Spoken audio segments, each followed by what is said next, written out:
High বন্ধুরা, আজকে আমি এমন একটি মুভি এক্সপ্লেন করতে চলেছি যেটা 2019 সালে মুক্তি পেয়েছিল চাইনিজ ভাষায়। জাপানিজ এনিমে সিরিজের গল্পের উপর ভিত্তি করে নির্মাণ করা হয়েছে এটি। মুভির ব্যাকগ্রাউন্ড মিউজিক, ডায়লগ এবং স্টোরি সবকিছু মিলিয়ে রোমান্টিক এবং কিউট একটি মুভি, যা আপনার মন ভালো করে দিতে যথেষ্ট। গল্প শুরু করার আগে গল্পের প্রধান চরিত্রগুলোর সঙ্গে আপনাদেরকে পরিচয় করিয়ে দেব। এর নাম হচ্ছে জিয়ান জিসু, যে অনেক ধনী, হ্যান্ডসাম এবং জিনিয়াস একটি ছেলে। এর নাম হচ্ছে কিম হিন, যে অনেক গরিব, সুন্দরী এবং ব্যাকবেঞ্চার টাইপের একটি মেয়ে। আর এ হচ্ছে জিন জিসুর ক্লাসমেট। মুভির শুরুতেই আমরা গল্পের প্রধান ক্যারেক্টার জিসুকে দেখতে পাই, যে একজন স্টুডেন্ট। কলেজের সিঁড়ি দিয়ে ওঠার সময় কিমের সাথে ধাক্কা লাগে। এখানে স্লো মোশনে একদিকে জিসুর হাত থেকে ফোনটি পড়তে থাকে এবং অপরদিকে কিম পড়তে থাকে, কিন্তু জিসু ক্যালকুলেট করতে থাকে কি করলে একসাথে ফোন এবং মেয়ে দুটোকেই বাঁচানো যাবে। কিন্তু তার ক্যালকুলেশনের আগেই কিম তার টাই ধরে ফেলে এবং দুর্ঘটনাবশত একে অপরকে কিস করে ফেলে। সেখানে জিসু তেমন একটা রিয়াক্ট করে না, কিন্তু কিম তার প্রেমে পড়ে যায়। তারপর জিসু সেখান থেকে চলে যাচ্ছিল, তখন কিম তার পেছন থেকে কিছু ছবি তুলে নেয়। তার কিছুক্ষণ পর দ্বিতীয়বারের মতো কিম জিসুকে দেখতে পায়। তারা একটা বড় অ্যাসেম্বলি হয়েছিল, সেখানে প্রিন্সিপাল সকল স্টুডেন্টদেরকে বলে এই স্কুল হচ্ছে দেশের নাম্বার 1 স্কুল এবং সেখানে জিসুকে নতুন স্টুডেন্টদের ক্যাপ্টেন বানানো হয়, কেননা সে ছিল খুবই এক্সট্রা অর্ডিনারি এবং হাই আইকিউ সম্পন্ন একটি ছেলে। তারপর 2 বছর কেটে যায়। 10 স্ট্যান্ডার্ডের সবাই 12 স্ট্যান্ডার্ডে উঠে গিয়েছিল এবং তখনও কিমের ক্রাশ শুধু জিসুই ছিল। কিন্তু জিসু শুধুমাত্র কিমের ক্রাশই ছিল না, বরং সে স্কুলের সবারই ক্রাশ ছিল। এবং দেখা যায় তারা সোশ্যাল মিডিয়ার মাধ্যমে জিসুকে সবাই পোক করত, কিন্তু অনেক চেষ্টা করলেও কেউ জিসুর মনে জায়গা করে নিতে পারত না। তাদের স্কুলে এ থেকে এফ মানে টোটাল 6টা সেকশন ছিল। জিসু ছিল এ সেকশনে, যেটা হাই আইকিউ সম্পন্ন ইন্টেলিজেন্স স্টুডেন্টদের সেকশন। অপরদিকে কিমের সেকশন এফ, যেটা হচ্ছে সবথেকে বাজে স্টুডেন্টদের সেকশন। তারপর একদিন অ্যাসেম্বলিতে জিসু বলে, আমি গত ছুটিতে যখন সুইমিং কম্পিটিশনের জন্য ইউএসএ গিয়েছিলাম, তখন সেখানে নানা নামের একটা বাচ্চার সাথে তার দেখা হয়। সে বাচ্চাটির হাড় ক্যান্সার ছিল এবং তার একটা স্বপ্ন ছিল সে মুক্তভাবে সব জায়গায় ঘুরে বেড়াবে, কিন্তু সবাই বলছিল তা কখনোই সম্ভব না, কিন্তু সে বাচ্চাটি তা করে দেখিয়েছিল। তো এই কাহিনীটার মাধ্যমে যিশু সবাইকে বলে আমাদের ইচ্ছেগুলো পূরণ করা সম্ভব যদি আমাদের সেই ইচ্ছেগুলোর উপর আমাদের বিশ্বাস থাকে এবং আমরা নিয়মিত তার জন্য চেষ্টা করে যাই, তাহলে একদিন অবশ্যই আমাদের ইচ্ছেগুলো পূরণ করতে পারবো। যিশুর এসব কথা শুনে কিম খুবই খুশি হয়, কারণ সে তার ভালোবাসা প্রকাশ করার জন্য মোটিভেশন পেয়ে যায়। কিন্তু তার বন্ধুরা তাকে বলে তোমার এই ইচ্ছে কখনোই পূরণ হবে না, কারণ কোথায় সেই হাই আইকিউ সম্পন্ন ইন্টেলিজেন্স ছেলে আর কোথায় তুমি। তখন সেখানে তাদের এফ সেকশনের ক্লাসমেট জিন আসে। সে কিমকে খুবই পছন্দ করত। সে বলে তুমি বেস্ট, কারোর কথা শুনবে না, আমি সবসময় তোমার পাশে আছি। জিন তার মনের কথাগুলো কিমকে বলে, কিন্তু কিম তার কথাগুলো বুঝতে পারে না। সে কথাগুলোকে মোটিভেশন ভেবে উল্টো যিশুকেই প্রপোজ করতে যায়। সে যিশুকে লাভ লেটার দিয়ে প্রপোজ করে, কিন্তু যিশু সেটাকে রিজেক্ট করে দেয়, কারণ যিশু এরকমের ডাল এবং এভারেজ মেয়েদের একদমই পছন্দ করতো না। তখন কিম তাকে বলে তুমি তো অ্যাসেম্বলিতে বলেছিলে কোনো ইচ্ছার উপর বিশ্বাস থাকলে তা আমরা অ্যাচিভ করতে পারবো। যিশু এসব শুনে হেসে উত্তর দেয় এবং বলে ওসব আমার স্পিচের অংশ ছিল, তাই বলতে হয়েছে। তারপর যিশু সেখান থেকে চলে যায়। যাওয়ার পরে স্কুলের সবাই এসে কিমের ভিডিও করতে থাকে এরকমের একটি ডাল মেয়ে কিভাবে সাহস হয় যিশুকে প্রপোজ করার, এবং প্রিন্সিপাল তাকে ডেকে অনেক কথা শোনায়। এ সেকশনের একটি স্টুডেন্টের মূল্যবান সময় সে নষ্ট করেছে। ওইদিকে কিমের অবস্থা অনেক খারাপ ছিল এবং কিমের বাড়ি ধসে যায়। তার বাবা অনেক গরিব ছিল এবং সে তার সমস্ত টাকা খরচ করে ফেলেছে তার মেয়েকে নাম্বার 1 স্কুলে ভর্তি করার জন্য। কিন্তু কিমের বাড়ি ধসে যাওয়ায় এবং যিশুকে প্রপোজ করায় সবাই তাকে নিয়ে খুব হাসি ঠাট্টা করছিল।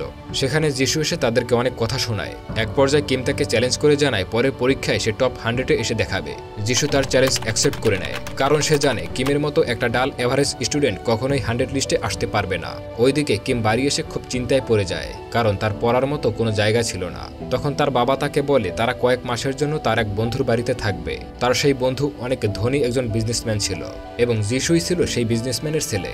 সেখানে যিশুর মা কিমকে পছন্দ করে এবং তাকে বলে তার ছেলেকে বিয়ে করে তার কাছে থেকে যেতে, কিন্তু কিম তাকে মানা করে দেয়, কারণ সে শুধুমাত্র যিশুকেই পছন্দ করত।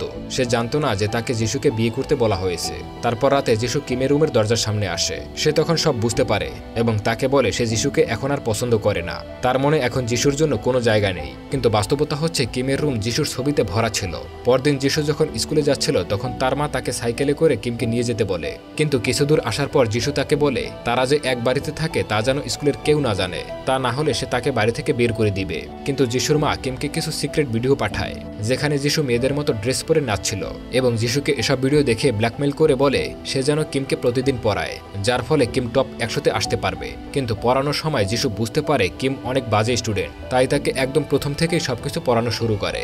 দিন দিন কিমের ইমপ্রুভ হতে থাকে। তারা একে অপরের সাথে এতটাই টাইম স্পেন্ড করার ফলে দুইজনের মধ্যে একটা ফ্রেন্ডশিপ তৈরি হয়ে যায় এবং যিশুর মাও এটাই চাইছিল যেন তার রোবট ছেলেটা মানুষ হয়। তারপর পরীক্ষার সময় চলে আসে। টিচাররা নিজের চোখকে বিশ্বাস করতে পারছিল না যে এফ সেকশনের স্টুডেন্ট তার কাছে সাপ্লিমেন্ট চাইছে।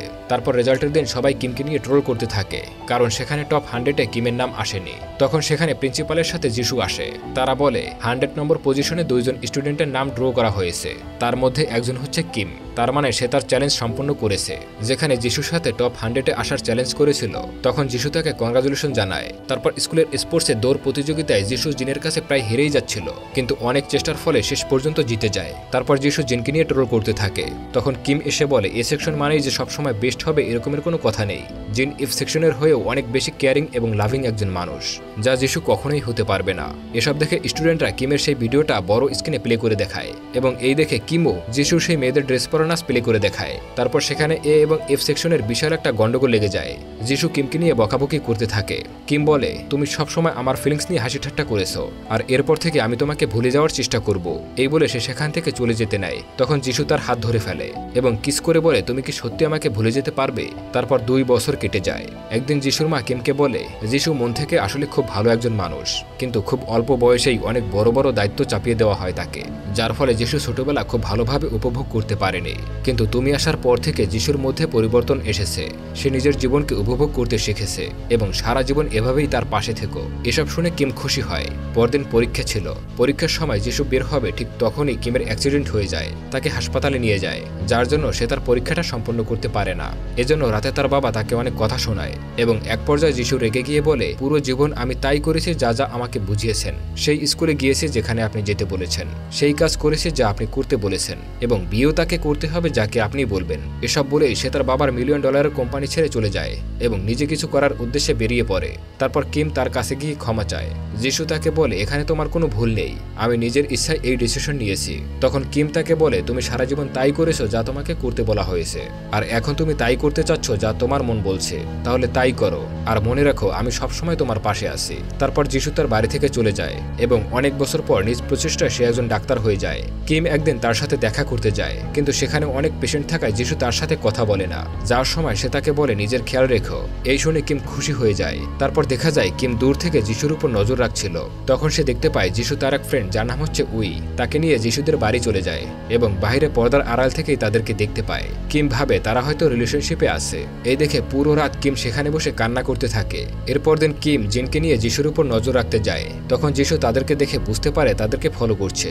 সেখানে যিশু এবং উইকে একসাথে দেখে কিম অনেক কষ্ট পায়। তো জিন সেখানে একটা রিক্সাওয়ালাকে টাকা দিয়ে বলে আমার গার্লফ্রেন্ড রিক্সাতে বসার সাথে সাথেই আমাদেরকে নিয়ে এখান থেকে বেরিয়ে যাবে। জিনের প্ল্যান হচ্ছে কিমকে নিয়ে সে ঘুরতে যাবে, কিন্তু আনফরচুনেটলি উই রিক্সায় বসে পড়ে এবং রিক্সাওয়ালা উইকে নিয়ে চলে যায়। সেখানে আর কোনো রিক্সা না থাকায় তারা এদিক ওদিক ঘুরতে থাকে। তারপর তারা বোটিং করে। যিশু তাকে বলে তুমি আমাকে ফলো কেন করছো? তখন যিশু তাকে বুঝিয়ে বলে গত রাতে আমরা ওই ইউএস এর বোন ক্যান্সার রোগের বিষয় নিয়ে রিসার্চ করেছিলাম, এই বাচ্চাটির বিষয় যেটি আমি স্কুলের অ্যাসেম্বলিতে বলেছিলাম। এইসব শোনার পর তাদের মধ্যে আবার বন্ধুত্ব হয়ে যায়। এরপর তাদের বোটটা উল্টিয়ে দুজনেই পানিতে পড়ে যায়। তারা দুজন সম্পূর্ণ ভিজে গিয়েছিল, এজন্য তারা একটি হোটেলে উঠে পড়ে। সেখানে কিম ভাবে তাদের মধ্যে হয়তো কিছু একটা হতে পারে, তাই সে খুব এক্সাইটেড ছিল, কিন্তু তাদের মধ্যে তেমন কিছু একটা হয় না। পরদিন সকালে ঘুম থেকে ওঠার পর কিমের মনে হয় যিশু তাকে কিস করছে, কিন্তু সে শিওর ছিল না এটা স্বপ্ন নাকি বাস্তব। তারপর দেখা যায় যিশুর বাবা অসুস্থ হয়ে পড়ে এবং তাদের কোম্পানি ফিনান্সিয়াল প্রবলেমে থাকার কারণে সামলানোর জন্য যিশুকে সেখানে আসতে হয়। সেখানের কাজের প্রেসারে তার অনেক স্ট্রেস বেড়ে যায়। তার স্ট্রেস কমানোর জন্য কিম তাকে হেল্প করতে চায়, কিন্তু তাকে মানা করে দেয়। সে বলে তাদের কোম্পানি বাঁচাতে হলে তাকে উইকে বিয়ে করতে হবে, তার ফলে দুজনের কোম্পানি এক হয়ে যাবে এবং তাদের প্রবলেম সলভ হয়ে যাবে। এসব শুনে কিম সেখান থেকে চলে যায়। পুরো রাস্তা সে কাঁদতে কাঁদতে দৌড়ে আসে। তো বন্ধুরা, আপনারা কে কোন জেলা থেকে আমাদের এই ভিডিওটি দেখছেন অবশ্যই কমেন্ট করবেন। আপনাদের কমেন্ট আমি পরবর্তী ভিডিওতে পড়ে শোনাবো। কিন্তু যিশুর মা বাবা যিশুকে বলে তোমার বিয়ে তাকেই করা উচিত যাকে তুমি ভালোবাসো। ওইদিকে কিম তার বাবার সাথে তাদের নতুন বাড়িতে চলে আসে। সে বুঝতে পারে এখানে থাকা তার জন্য ঠিক হবে না। তারপর আবারও 1 বছর কেটে যায়। কিম এখন একজন নার্স হয়ে গিয়েছে। সে তার কাজ ঠিকঠাক মতো করতে পারতো না, তার জন্য সে সিনিয়রদের কাছে বকা খেত। তারপর কিম একদিন সোশ্যাল মিডিয়া ব্রাউজ করছিল, তখন সে যিশুর কিছু পোস্ট দেখতে পায়। তখন সে ভাবে যিশু হয়তো উইয়ের সাথে রিলেশনশিপে আছে। কিম ভাবে যিশু হয়তো সঠিক মানুষের সাথেই আছে, সে হয়তো তাকেই ডিজার্ভ করে। তারপর হঠাৎই কিম যিশুর একটা পোস্ট দেখতে পায় যে আজ যিশু তাদের স্কুলে আসবে বক্তৃতা দিতে, কিন্তু কিম তো সেখানে যাবে না, কারণ সে যিশু থেকে অনেক দূরে সরে এসেছিল। মনের বিরুদ্ধে হলেও অজানা এক টানে যিশুর স্পিচ শোতে চলে আসে। অ্যাসেম্বলি হলে এসে দেখে সেখানে যিশু ছাড়া আর কেউ নেই। প্রথমে তাদের মধ্যে হাই হ্যালো জিজ্ঞাসা হয়। তারপর কিম যিশুকে জিজ্ঞাসা করে, তোমার আর উইয়ের রিলেশনশিপ কেমন চলছে? যিশু বলে, আমাদের কখনোই রিলেশনশিপ ছিল না। এই বলে সে তার স্পিচ প্র্যাকটিস করার জন্য অন্য রুমে চলে যায়। তখন কিম যিশুর ছোট ভাইকে কল দেয় এবং সে বলে যিশুর করা পোস্টগুলো পাবলিক করা নেই, সেগুলো শুধুমাত্র তুমিই দেখতে পারবে, এবং আজকের এই ইভেন্টের পোস্টটিও ফেক দিয়েছিল, শুধুমাত্র এটি তোমাকে দেখানোর জন্য। তারপর যিশু তাকে এক এক করে সব বলতে থাকে। যিশু তাকে বলে, আমি অনেক আগেই তোমাকে ভালোবেসে ফেলেছি, কিন্তু তার কখনো প্রকাশ করতে পারিনি, এবং কিমের সব খবরাখবর সবসময় রাখত। এসব শুনে কিম কান্না করতে থাকে। সে বলে, আমার উইয়ার্ড ব্যবহারের জন্য বিরক্ত হওনি? যিশু বলে, হ্যাঁ হয়ে গেছে, এবং আমি তোমাকে বিয়ে করতে চাই। তারপর যিশু কিমকে কিস করে। কিম বলে, আমরা এখনো ডেট করিনি, কিন্তু তার আগেই 3টা কিস করে ফেলেছি। যিশু বলে, না, এটা 4র্থ কিস, অর্থাৎ হোটেলে সেই কিসটা সত্যি ছিল।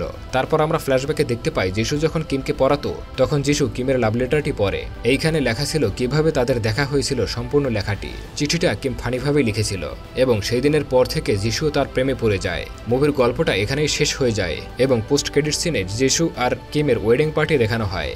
তো বন্ধুরা, আজকের এই সুন্দর ভালোবাসার গল্পটি আপনাদের কেমন লেগেছে অবশ্যই কমেন্ট করে জানাবেন।